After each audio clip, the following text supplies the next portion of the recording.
Bon, naza awa Tchaka Congo, yeyo. Donc na otala ye ko tala kaka. Bon, Dieu a fait grâce parce que hier la nuit, même Namoko, on dit maintenant dans le bâton, on dit maintenant parce que de toute façon, peu mes ballons en tout cas, j'ai manqué d'oxygène dans cette nagaï. En tout cas, moi, on va aller, à Koufara, moi, on va aller. On a démarré mon tour dans la nagaï, si vous donc on a comme hôpital, on a remercié le docteur Tatete, bah, il a très bien, bon, on est bien dans la réanimation. Alors, c'est quoi, bah, on a examen à zéro.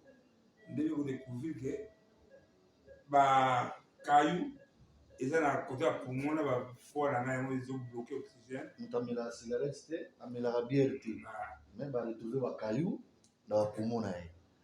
Ba manzambe ba kisi yango yo, kisi bango kisi oyo moko nango $150. tonga monene.